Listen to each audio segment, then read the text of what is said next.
sākumā, lai mēs sākam kā parasti ar tādu īsu lūkšanu, man nācās lasīt vēlreiz un arī vienkārši ierakstīt kartiņā, ko aizsūtīju cilvēkam, kas ir īstenībā uz aiziešanu, bet tiek aprūpēta, nu, mīlestībā un gādībā. Un kaut kā mātes Terēzes vārdi mani ļoti uzrunāja par to, kā arī klusā nedēļa, kurā mēs ieiesim pēc pūpola svētdienas, ir tik visādi kontrastu pilna. Gan Jēzus dzīvē, gan draudzes dzīvē, gan arī vienkārši katra varbūt mūsu dzīvē. Kā gatavoties šīm lietām un līdzsvarot to, ko mēs garīgi gribam saņemt, ar to, ko mēs saņemam ziņās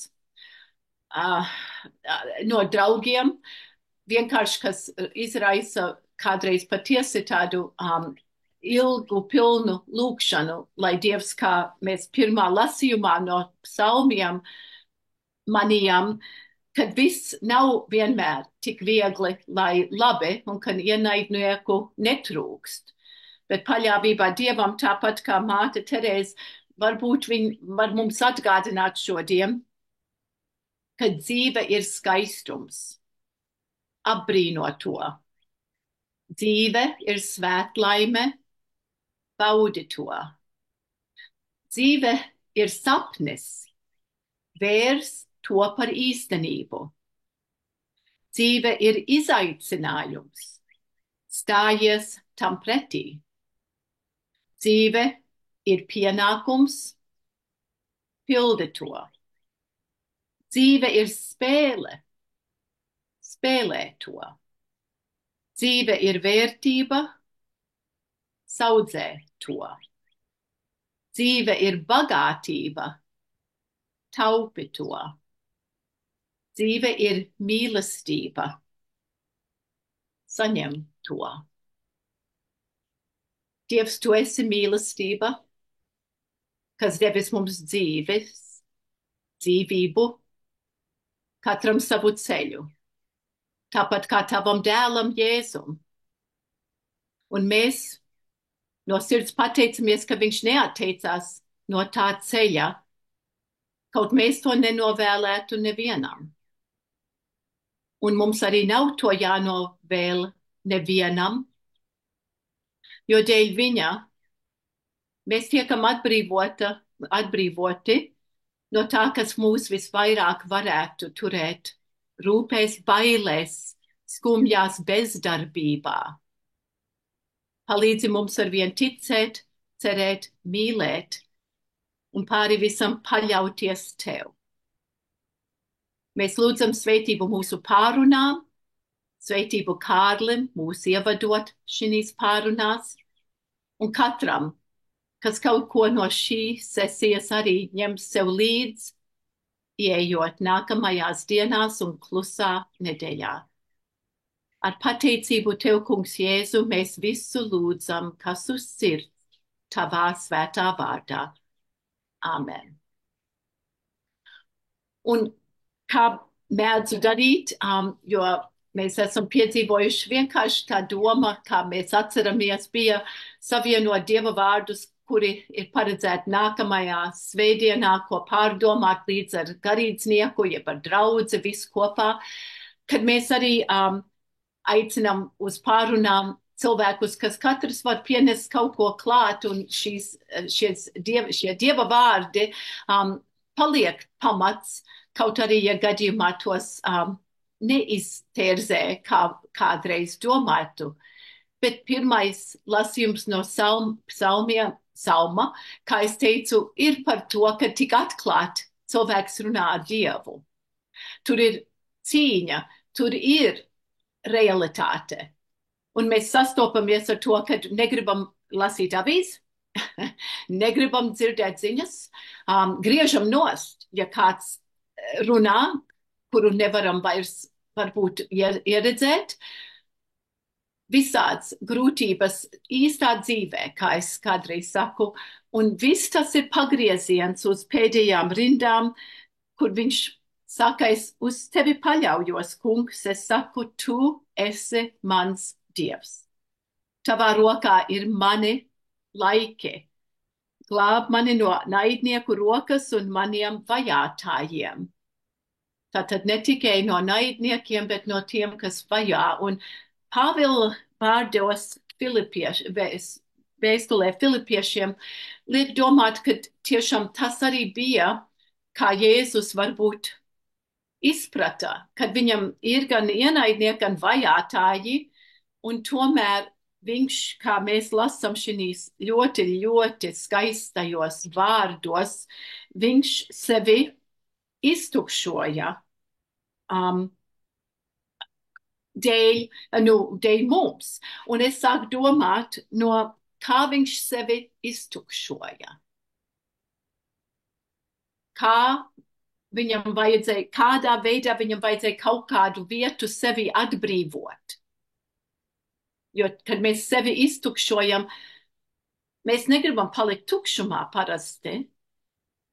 Kas ir mūsos, kas jāuzdod, arī mums jāiztukšo no mūsu dvēselēm, lai būtu vieta tam, pēc kā varbūt mēs ilgojamies, lai mūs piepilda dvēseli un sirdi, no kā katram ir jāiztukšojās, lai būtu vietas tam, ko Dievs mums ir paredzējis.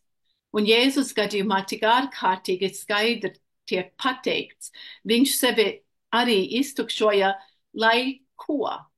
Lai gal galā pēc cīņas ar nāvi un grēku piepildītu sevi un mūs visus ar iespēju slavēt viņa tēvu. Ne viņu.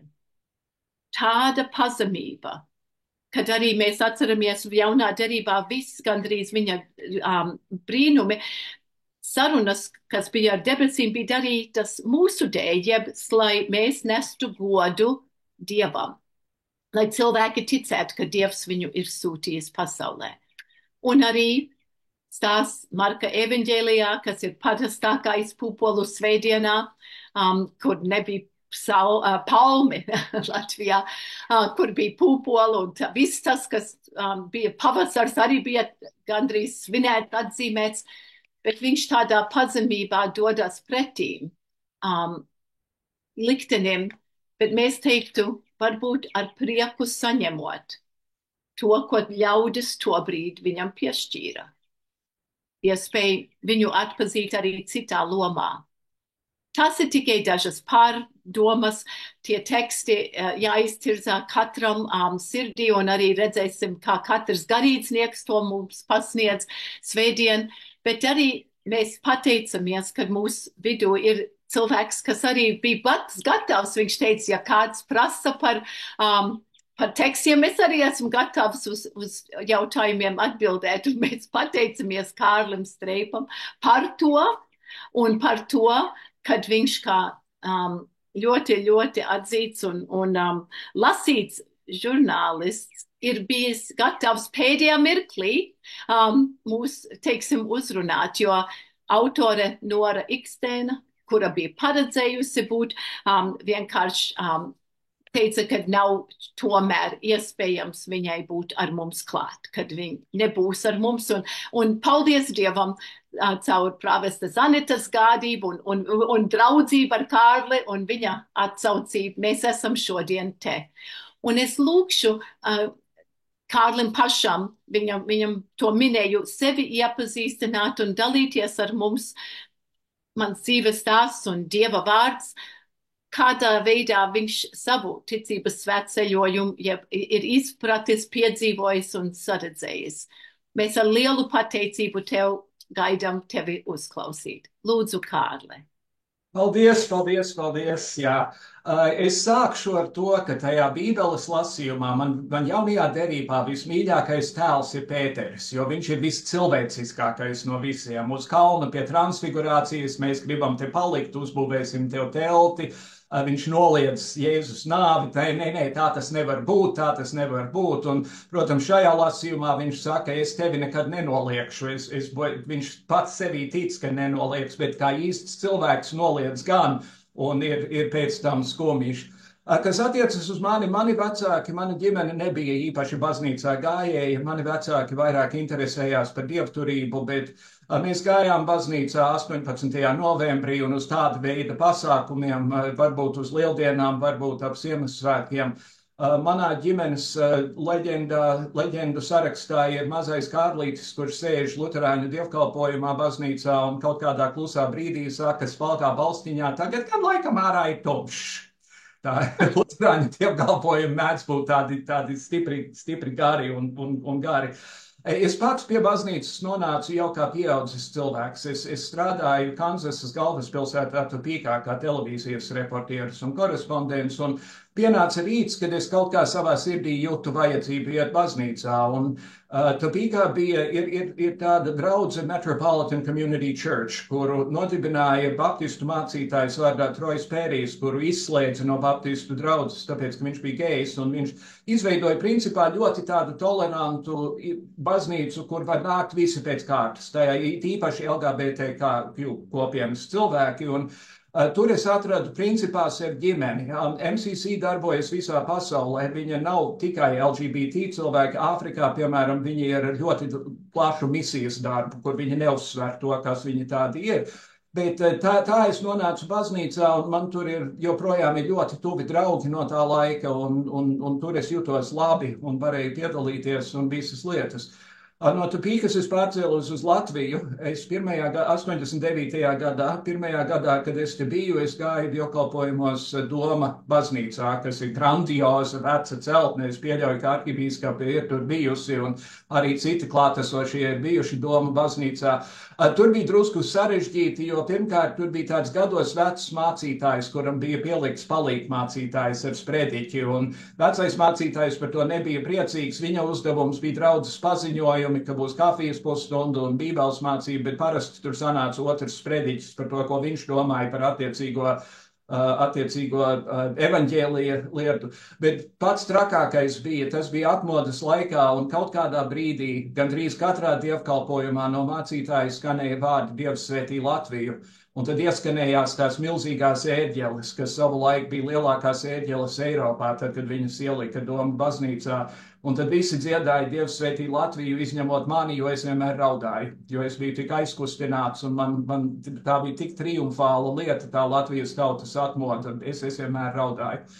Bet ar laiku es 90. gadu sākumā avīzē izlasīju vēsti, ka amerikāņu misionārs vārdā Ārdens Hauks brauks uz Latviju atjaunot anglikāņu baznīcu. Un tā sanāca, ka tieši ap to laiku es biju nonācis ragos ar Latvijas evaņģēliski vanaciskās baznīcas arhibīskapu, kurš, tad, kad viņš paziņoja, ka sievietes vairs nedrīkst ordinēt, tāpēc, ka Mārtiņš Luters nav padzimis nevienu sievietu mācītāju, es vienā avīzē uzrakstīju komentāru, kurā es teicu, ka es ceru, ka viņš nekad nesaslims, jo Mārtiņš Luters arī nepazina penicilīnu.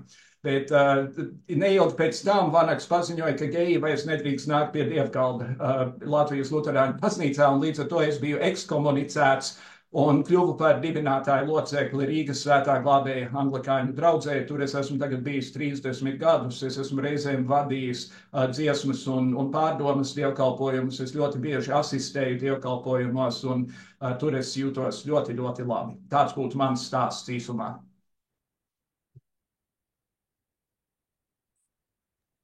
Es īstenībā tad lūgtu tev varbūt turpināt tā doma arī šajā sesijā visu laiku bija ar cilvēkiem, kuri kaut ko arī no varbūt ne jau tā kā Kristus, bet ir piedzīvojuši arī vilšanos cilvēkos. Teiksim, tie paši, kas sveica Kristu, viņam ieejot Jeruzalemē, urā un ozianna saucot.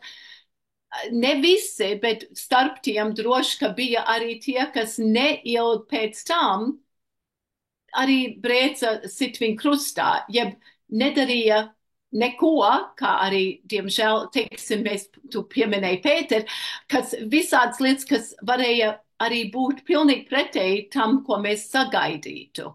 Un Pēters daudziem mums, kas visi esam nepilnīgas dvēseles un cīnāmies ar trūkumiem un ar šaubām un ar visādiem notikumiem dzīvē, piedzīvojam to, bet Kārli, varbūt, ja kāds grib kaut ko jautāt, ar ko tu dalījies nu pat, bet vai tu varētu dalīties, tad arī kā tev tas ir bijis, vai ir bijis, un acīm redzot ir bijis, kur varbūt saceļās pret tevi, arī varbūt tie, kas iepriekš tādi nebija.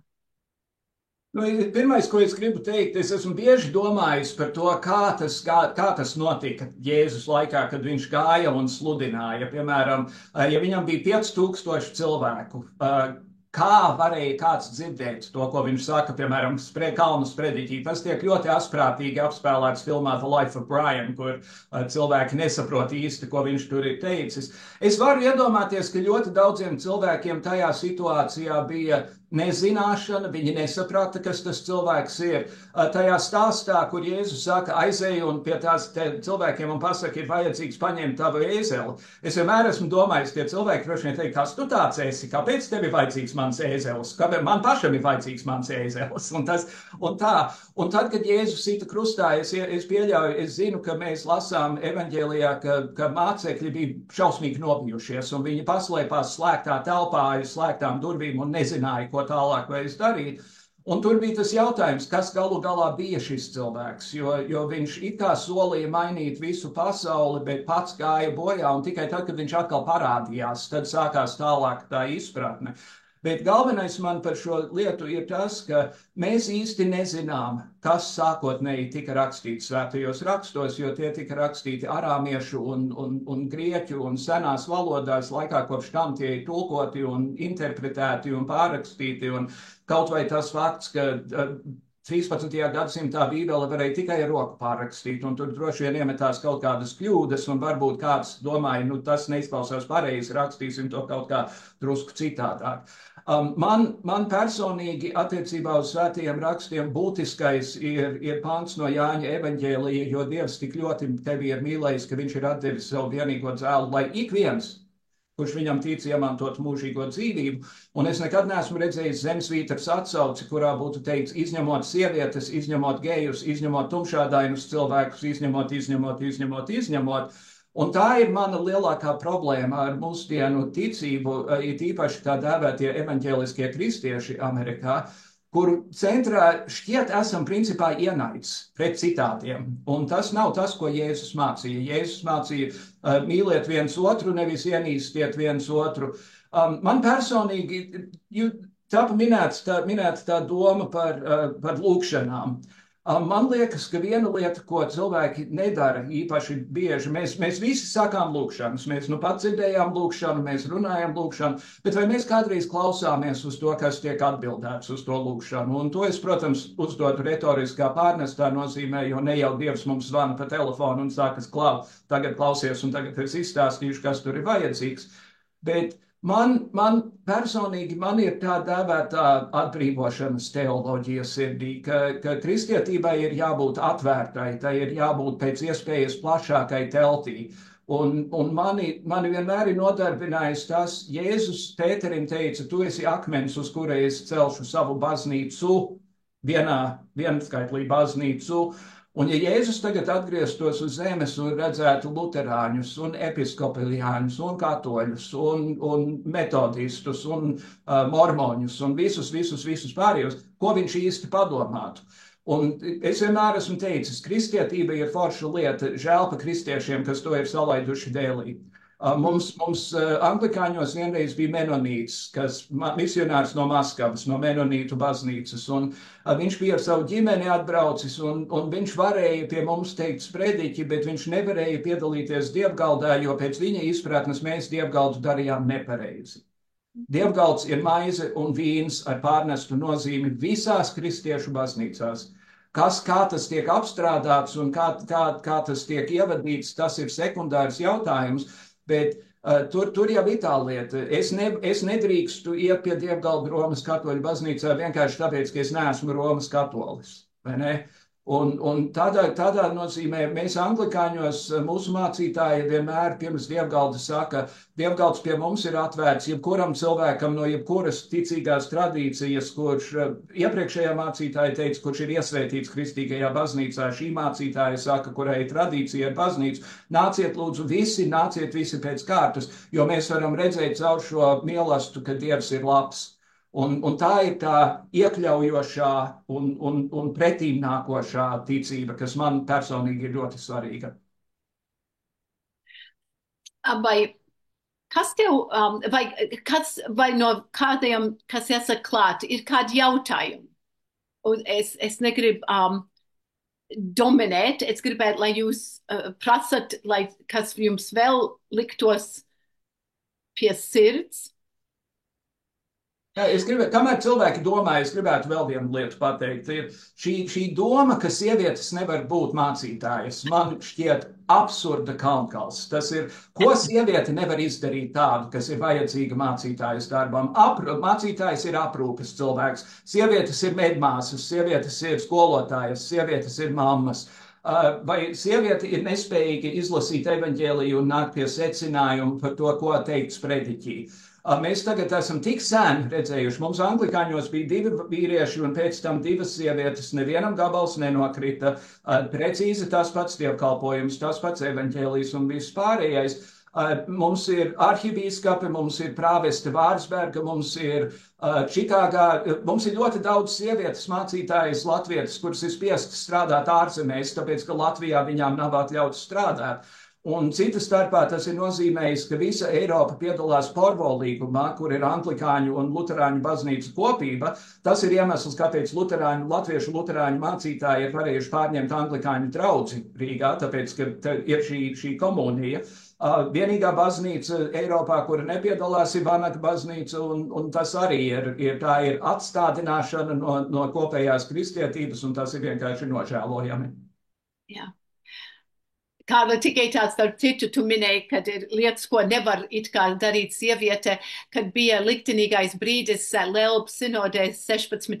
gadā, tad tur viens pēc otra pirms tā lēmuma ierakstīt satversmē šo aizliegumu, jebkad ordinēt sievietes, viens garīdznieks, viņš nebija garīdznieks, nebija ordinēts, bet viens lais bija pie mikrofona, un viņš teica, ka sieviete taču nevar, viņa nav pietiekami stipra, viņa nevar pacelt kartupeļu maisu, piemēram. Un es, ja man būtu bijis drosme, kad es nenomestu prāvest Lazdiņu, kas man sēdēja blakus, kad man deva vārdu pašās beigās, sinodas beigās, es brīnījos, bet es būtu viņu nesus uz to skatu. Ka kartupeļu maisu varbūt es nevaru panest, bet brāli gan. Jā. Un tas ir, kā viņi saka, un tas absurdais līmenis. Sāpīgāki ir, kad viņi, un kā tu minēji, ļoti, ļoti pareizi par Bībeles tekstu interpretācijām, kad mēs zinām tos tekstus, kas tiek lietots tajā gadījumā pret sievietēm mācītājām, kad nedrīkst ordinēt. Sievietē būs ciest klusumā baznīcā, bet mēs arī zinām tos tekstus pret homoseksualitāti, kas tiek ļoti, ļoti lietoti, gandrīz kā ieroči. Un kā tu jūti, kad tu sastopies, vai tev ir pašam iespēja bijusi tādā patiesi inteliģentā sarunā, mēģināt izprast, nespēlēt Bībeles pantu ping-pong, kā es saku, kad viens saka, tas ir tas teksts, otrs saka, tas ir tas teksts, kas ir īpaši Dieva patiesība. Vai var dalīties? Droši, ka tev kaut kas līdzīgi. Tie cilvēki, kuri man brauc augumā ar Mūzes 3. grāmatas tekstiem, es vienmēr viņiem saku, vai jūs esat izlasījuši visu nodaļu, kas tur ir tajā konkrētajā nodaļā, kur ir teikts, ka vīrietim nevajag pārgulēt ar vīrieti. Pirmkārt, nekur Bībelē nav teikts, ka sievietei nevajag pārgulēt ar sievieti, tāpēc, ka tajā laikā droši vien neviens tā kaut ko nevarēja iedomāties, bet lesbietes šajā ziņā tiek cauri pavisam brīvi un plūstoši. Es viņiem jautāju, skaidrs, es redzu, tu esi noskuvies. Bībelē ir teikts, ka tas ir nāves grēks. Vai tev ir poliesterīna drānas mugurā? Bībelē ir teikts, ka tas ir nāves grēks. Vai tu seko visam tam, kas tur tāds ir? Un tad viņi, protams, saka, nē, tas nav svarīgi. Un tad es saku, bet kāpēc jūs ņemat šo vienu pantu un man braucat virsū? Ja runa ir par Pāvila vēstuli romiešiem, es saprotu, ka tad, kad Pāvils rakstīja savu vēstuli, kristiešu pasaulē bija apmēram 37 un bija nepieciešams vairoties, un cilvēki, kas pārgulēja ar savu dzimumu, nevairojās, un līdz ar to varēja teikt, ka tā nevajadzēja tajā attiecīgajā brīdī. Bet es palieku pie tā, ka Jēzus teica, lielākais bauslis ir mīlēt viens otru, mīlēt Dievu un mīlēt viens otru. Un ir tas Jāņa evaņģēlija teksts par ik viens. Un vārdu ik viens neviens nekad nav interpretējis kā jēdzienu es, bet ne tu. Un tā nedrīkst darīt. Paldies. Lūdzu, kāds cits kaut ko dalīsimies tālāk? Droši, ka kāds varētu, kaut ko prasīt. Ja. Es 25 gadus lasīju lekcijas Latvijas universitātē. Katru reizi beigās es jautāju, vai kādam ir kaut kas jautājams, un nekad neviens neko neteica. Tā tie ir latvieši. Es redzu, ka te ir arī sapulcējušies vismaz daži tavi draugi. Varbūt lūdzu, es jums... Es redzu, kāds ir pacēlis rociņu. Okay, un kur es... Ingrīda, Kārīna. Ingrīda, paldies, lūdzu. Sveiks, Kārli. Es arī lasu lekcijas dažādās augstskolās, un kad pajautā, vai kādam ir jautājumi, tas ir tas, kad viss apklust. Man tā jautājums tev būtu tāds. Tu esi 30 gadus bijis anglikāņu baznīcā. Un kāds ir tavs novērojums? Teiksim, ja tu salīdzini, es nezinu, gaisotni, apmeklējumu, teiksim, kas ir tavs novērojums vienkārši esot draudzē pa šiem gadiem? Ja tu raksturot, teiksim, vai tas ir tieši tas pats, kā tas bija toreiz 90. gados, kā tu to mums raksturot? Jā. Es sākšu ar to, ka draudzi dibināja principā ārvalstu diplomāti. Tas bija 92. gadā, un Lielbritānijas vēstnieks un Amerikas vēstnieks un citi. Es jau ļoti sen esmu vienīgais palikušais dibinātājs no tās draudzes, jo tā ir publika, kas, protams, nāk un iet.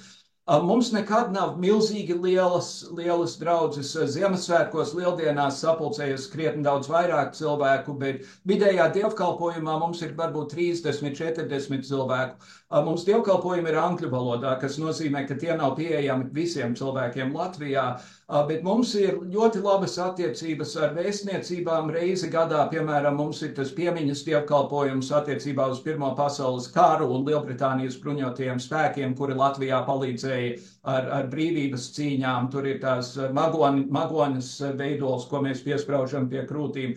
Mums ir ļoti ciešas attiecības ar Latvijas Universitātes teoloģijas fakultāti, kas ir tāds liberāls bastions Latvijas reliģiskajā pasaulē. Mums otrs mācītājs bija Juris Cālītis, kas ir Kanādas latvietis. Viņš ir ļoti gaišs cilvēks, un viņa laikā sākās Praida pasākumi Rīgā, un pirmajos pāris gados bija milzīgi daudz protestētāju un ļoti maz cilvēku, kas piedalījās Praida pasākumos. Un anglikāņu baznīca vienmēr bija patvērums. Tad, kad metās cilvēkiem virsū ar akmeņiem un maisiņiem ar izkārnījumiem, mācītājs Cālīts atvēra baznīcu un teica, nāciet, te jūs būsiet drošībā. Tā ir, protams, svētīga lieta. Bet es domāju, kopumā ņemot, tas dievkalpojums kā tāds nav īpaši mainījies. Katrs mācītājs ir nācis ar drusku savām niansēm attiecībā uz to, piemēram, mācītāja Jāna Jāruma Grīnberga, tad, kad bija ticības apliecinājums un tādas lietas, vienmēr tas bija ar seju pret altāri. Tas nav par visu varu pašreizējai mācītājai. Mums ir bijušas procesijas, kurās kāds ir necis krustu pa priekšu. Mums ir bijušas procesijas, kurā tā tas nenotiek. Bet tie ir sīkumi.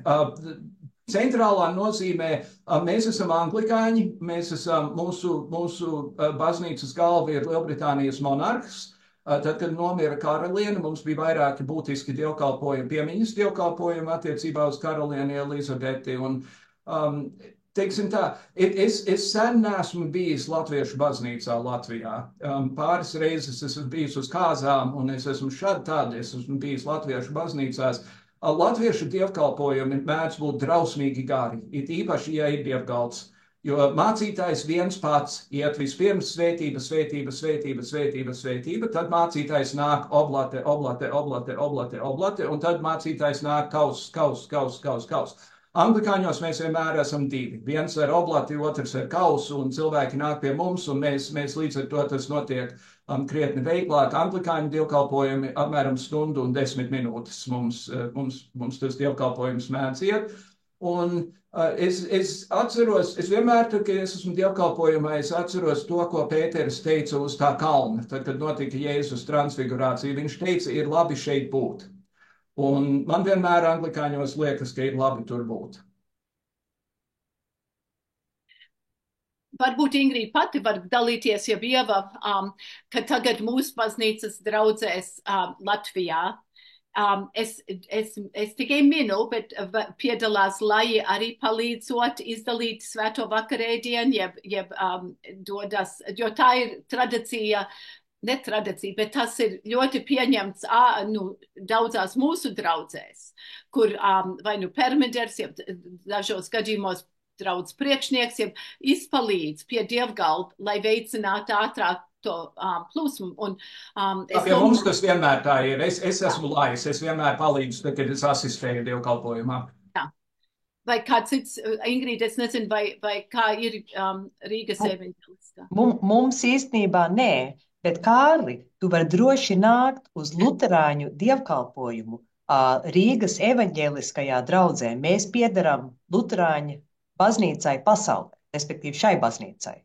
Un mūsu dievkalpojumi, es teikšu 1:05. Bet svētdienā cikos?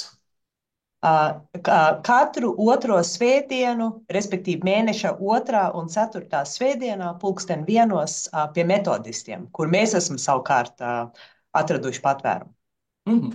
Skaidrs. Jo mēs kādreiz īrējām telpas no vecās Ģertrūdas baznīcas, un tad mēs uzdrīkstējamies ordinēt sievieti, un tad, vai ne, un ko mēs gan nedarījām tai dievnamā. Bet pēc tam mums nācās meklēt jaunas telpas.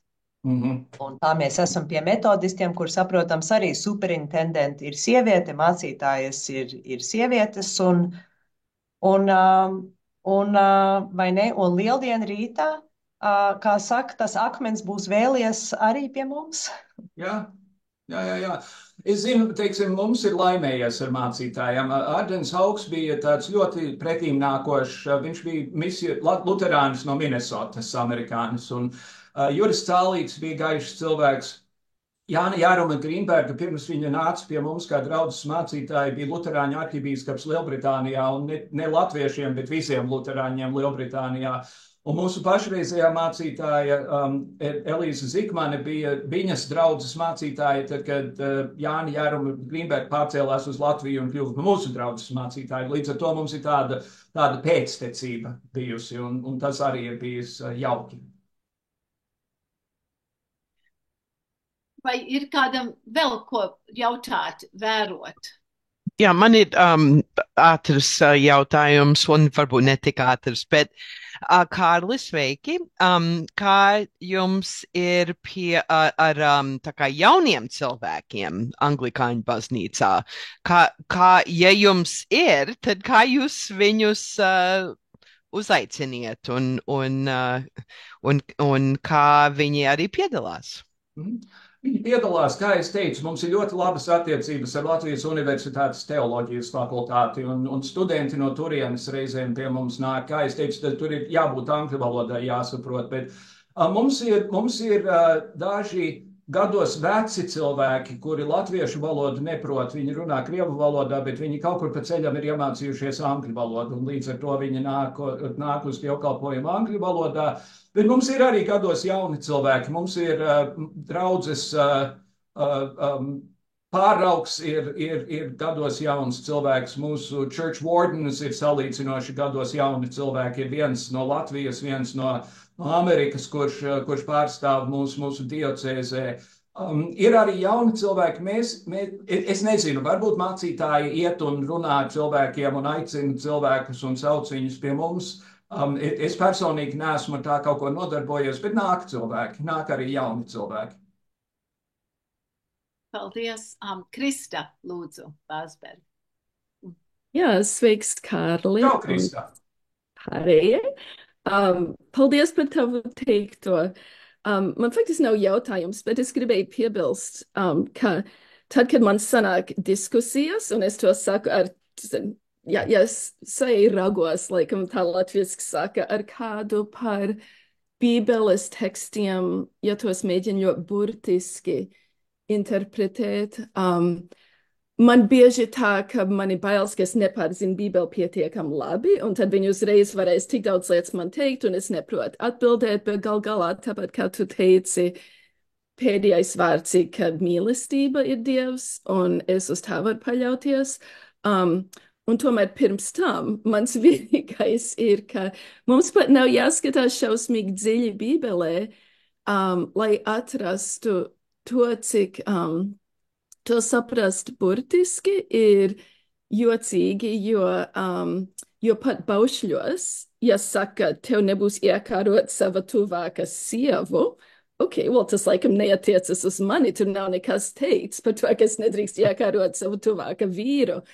Pat tur, man liekas, tā atšķirība, ka sievietes vienkārši neskaitījās, pat tām nav pat vērts runāt. Man liekas, tas man vienmēr atgādina, ka nevar ņemt visu tik burtiski, bet paldies par tavu teikto.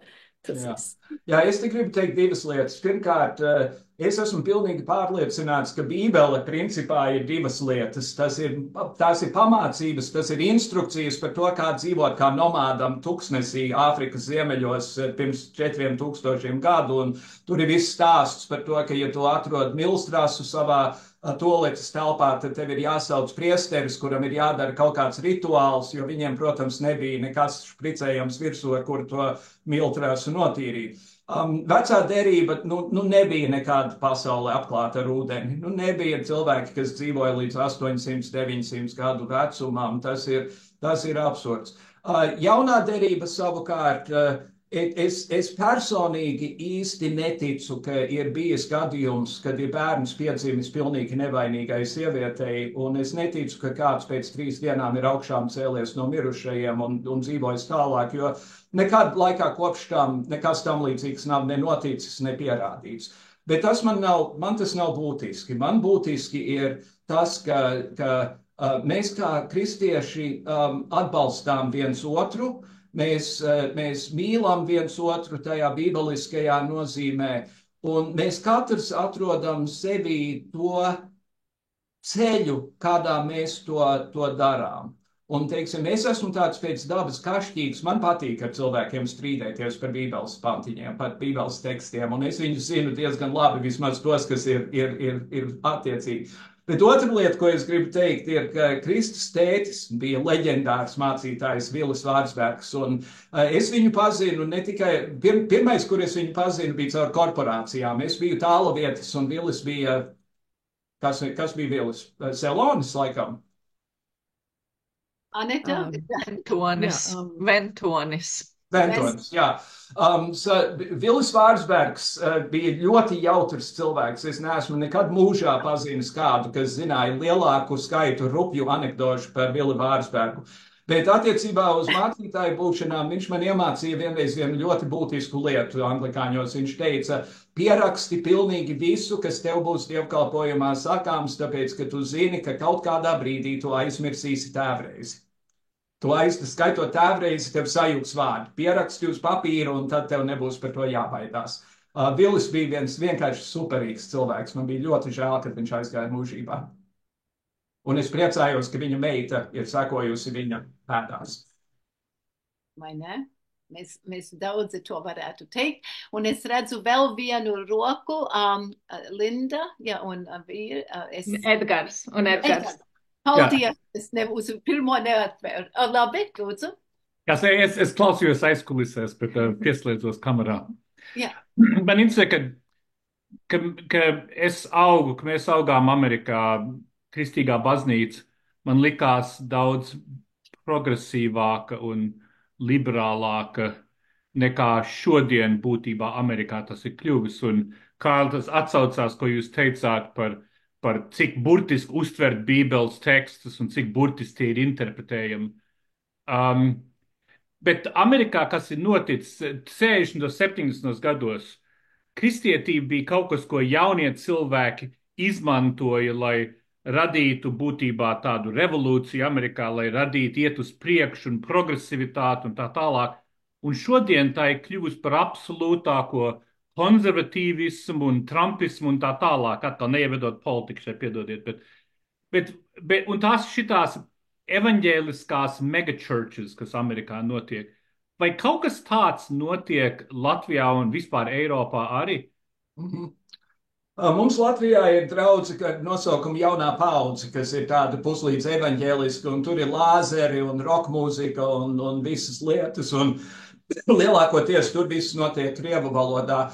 Jā, mani mulsina šī situācija Amerikā pat labam. Piemēram, Kentucky ir muzejs, kurš it kā cenšas pierādīt, ka vecā derība ir dzīva patiesība un ka Ādams un Ieva rotaļājās ar dinozauriem un ka Noasa arkā bija arī dinozauri un visi pārējie un viss. Un mani vienmēr ir nodarbinājis tas, kādai ir jābūt vingrošanai smadzenēs, lai pie tā kaut kā nonāktu. Ka zemeslode ir tikai 7000 gadus veca un UTT, un tas ir, manuprāt, cilvēces reakcija uz to, ka dzīve ir kļuvusi sarežģītāka, daudzreiz sarežģītāka attiecībā uz zinātni un visu pārējo. Un ja tev ir jāsaprot ģeoloģija un šitādas lietas, tad tev ir vieglāk vienkārši teikt, nē, Bībelē ir teikts, ka viss sākās pirms 7000 gadiem, punkts un āmen, iesim tālāk. Un tas, protams, ir intelektuāls slinkums diezgan pamatīgs. Un galvenais ir, kā es teicu, šīs evaņģēliskās baznīcas Amerikā ir naidīgas. Viņas iebilst pret cilvēkiem, viņas vēršas pret cilvēkiem. Viņas vēršas pret citiem kristiešiem, viņas vēršas bet mums ir pareizā kristietība, lūk, un nevienam citam tā nevar līdz ar to būt. Mēs tikai vienīgie saprotam, kas ir kas, un manā uztverē tā tas nebija nekad domāts, ka cilvēki paši. Teiksim, Romas katoļiem ir viens vienīgs cilvēks, kurš skaitās nevainīgs un perfekts visā savā domāšanā. Luterāņiem tā kaut kā nav, protestantiem kopumā protestanti principā aizgāja no katoļu baznīcas tā konkrētā iemesla dēļ. Es īsti to nesaprotu, un tas, kā evaņģēlisti var būt tik milzīgi atbalstītāji cilvēkam, kurš ir 3 reizes šķīries, krāpis savas sievas, melojis bez apstāšanās un tā tālāk. Es arī negribu īpaši par politiku runāt, bet kā šo vienu cilvēku šie evaņģēlisti paņēma kā savu elku, to es nesapratīšu nekad un nemūžam. Kārli, ka tu minēji par to, kā intelektuāli citādāk arī pat profesionāli cilvēki var pieņemt par absolūtām patiesībām sevišķi dažus tekstus. Un man ir bijušas neskaitāmas pārunas arī daļai par to, kā. Un tā rūpe šķiet arī tiem, kas ir tomēr domājoši un ir mierīgi pārunāt šīs lietas, secina, es domāju, ka tad ir bailes. Ja mēs sākam paņemt pa pantiem, jeb nodaļām un teikt, tas ir jāizslēdz no īstās varbūtības, pat zinātne taču pierādījusi pavisam ko citu. Tad es esmu piedzīvojis, ka tā rūpe un tās bailes ir, ka tad arī nav spēkā citas lietas, ieskaitot pat to mīlestības bausli. Mīli savu ienaidnieku, teica Kristus. Ko tas nozīmētu? Ja tu tagad esi, viņi saka, mums jāņem, es saku, ja mēs tad jūs ņemam burtiski visu, burtiski melns vai balts, tici vai netici, tad arī kā cilvēks tādu tekstu var, tad mēs vienmēr būsim nepilnīgi. Bet tas nav melns un balts. Tas nekad nebūs melns un balts, tāpēc, ka mums ir jāatšķir divas lietas - ticība un zinātne. Jo ticība ir, ka Kristus piedzima no jaunavas pēc miršanas augšām cēlās, lai mūs visus glābtu. Tā ir ticība. Zinātne ir, ka pasaule ir 6 miljardus gadus veca un tā tālāk un tā joprojām.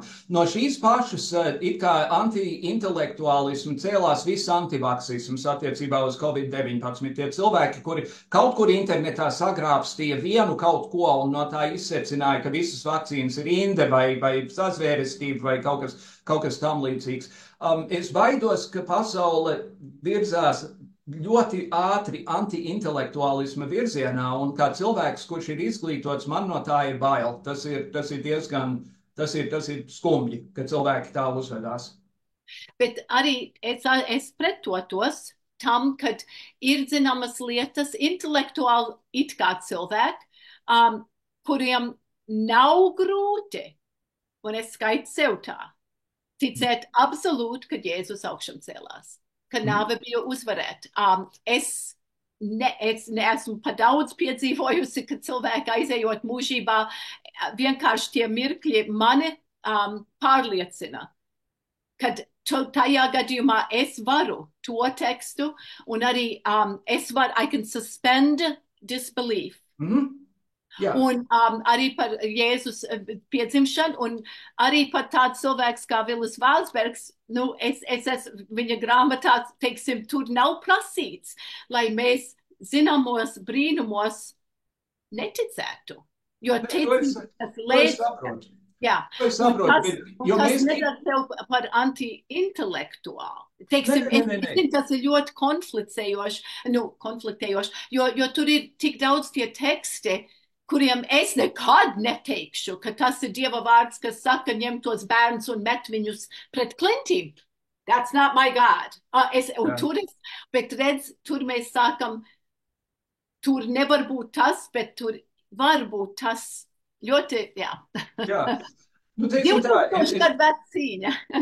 bet man liekas, ka te ir divas lietas atšķirāmas. Viens ir tas, ka mēs kā kristieši ticām, ka tad, kad mēs nomirsim, būs kaut kas cits. Teorētiski mēs iesim debesīs. Ja? Tā ir viena lieta, un tajos retos gadījumos, kad kāds ir bijis puslīdz beigts un atgriežas, vienmēr ir viens un tas pats. Es redzēju baltu gaismu, kuras virzienā es devos. Es pieļauju, tā cilvēki ir izdomājuši, kā tas izskatīsies ar laiku.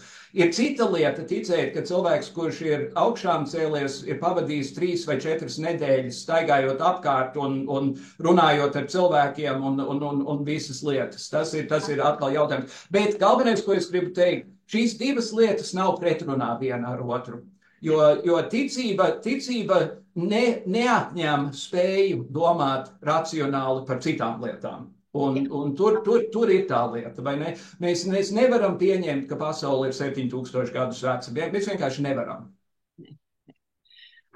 Un pat tas milzīgi, to var padarīt ar humoru, bet tas, kad var teikt, pārbaudīsim, vai vīrietim tiešām ir viena riba mazāk nekā sievietiem. Tas ir tādā absurdā līmenī. Bet tie, kas tagad, es pilnīgi piekrītu, šērmuļi skrien pa kauliem, kas notiek Amerikā. Un ten militaristiski sāk sacelties. Un es saku, kad aiz tā ir varas kāre. Viņi grib valdīt ko?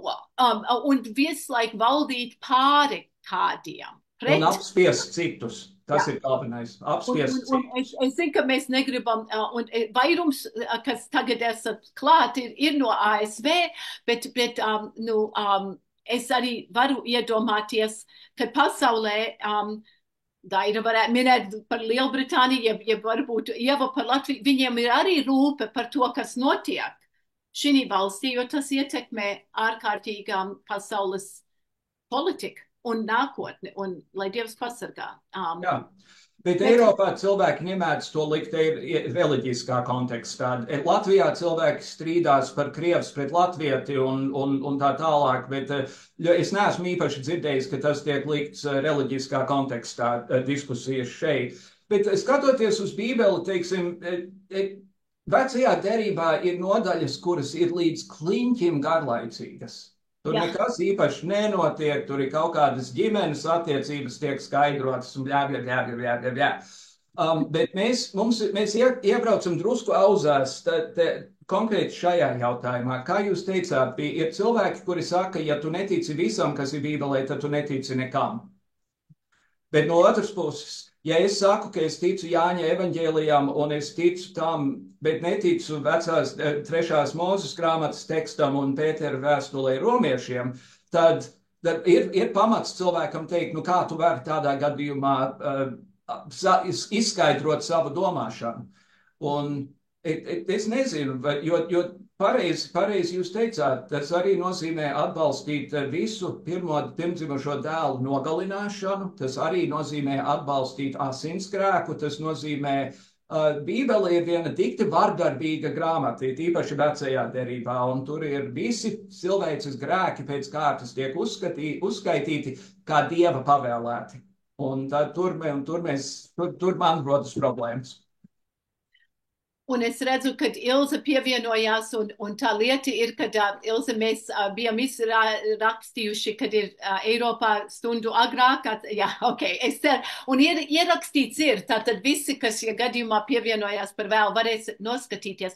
Bet es domāju, tas ir arī tik paties, un lūdzu, ja es nokavēju kādu roku, lūdzu, es labprāt, kad jūs citi kaut ko sakat, bet es arī domāju to, ko tu nu pat teici, ko Kārlis, jūs nu pat teicat par veco derību.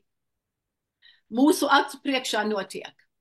Atkal, un ja mēs ticam, ka cilvēki nevar būt tik riebīgi un darīt tik briesmīgas lietas Dieva vārdā, jeb augstākās varas vārdā, Allah, jeb Jahve, jeb vienalga, tad mēs tiešām esam akli tam, kas tieši tagad notiek. Es vienkārši tā kā ir tā kristiešu grupa, kas arī saka, ka tās ir visas zīmes, kad beidzot Kristus atgriezīsies ātrāk nekā vēlāk. Apokalipse tuvojas, jā. Tieši tā. Un tas es te gribu teikt, attiecībā uz veco derību un jauno derību, lieta, ko es diezgan bieži dzirdu no šāda veida cilvēkiem, ir, ka Jēzus atnāca un atcēla visu veco derību. Viņi ignorē to, ko Jēzus tur teica. Viņš teica, es neesmu atnācis atcelt mācību, es esmu nācis uzsvērt mācību no vecās derības. Un tā teikt kaut vai par to, kas ir ēdams un kas nav ēdams, kas ir atļauts, ko ir atļauts ēst un ko nav atļauts ēst. Jo vecajā derībā ir vesels saraksts par to, ko nedrīkst ēst. Jaunajā derībā ir tas skats, kur kāds sēž uz jumta un negrib kaut ko ēst un balss nāk no debesīm, nemuļķojies, es to visu esmu radījis, ēd nost. Tādā nozīmē Bībelē arī ir pietiekami daudz pretrunu. Ja es teiktu attīstība. Varbūt attīstība, izprot kaut ko vēsturiski, kas vēlāk vēsturiski vairs aizliegums ēst cūksgaļu, es ticu, bija absolūti, jo tūkstnesī karstumā tu nevarēji uzglabāt, un tur ir ļoti pierādīt medicīniski, ka tas var būt ļoti indīgs. Vēlāk mūsu dzīvēs ir leduskapji. Ja? Vairs nav šis konteksts, bet vai kādam ir vēl jautājumi? Kamēr jūs skatāties, es piebildīšu vēl vienu lietu. Pats jaunākais Bībeles teksts ir rakstīts pirms vairāk nekā 2000 gadu. Un arī Jēzus laikmetā leduskapja nevienam nebija. Cilvēki tika galā tā, kā viņi varēja. Un mēs tagad 2000 gadus vēlāk, kopš pašas pirmās dienas cilvēki ir gaidījuši, ka Jēzus atgriezīsies, viņš sāksies jauna debesu valstība uz zemes, un jaunie cilvēki tiks iemesti ugunī un tā tālāk un tā joprojām. Ik pa brīdim kāds pasludina, ka tas būs konkrētā datumā, un tad ir cilvēki, kuri pārdod māju un visas lietas, un es vienmēr smaidu un pēc tam priecājos par tādiem cilvēkiem, bet man liekas, galvenais, būsim sakarīgi gan attiecībā uz reliģiju, gan arī uz mūsu privāto dzīvi. Mēs varam katrs darīt to labāko, ko mēs varam darīt. Un ja mums palīdz doma mīliet viens otru, un ja mums palīdz doma, es parunāju ik pa brīdim ar Dievu, un viņš parunājas ar mani, tad tas ir jauki, tas ir tikai svētīgi, un mēs katrs no tās sarunas ņemam sev līdzi kaut ko citu. Anita, lūdzu.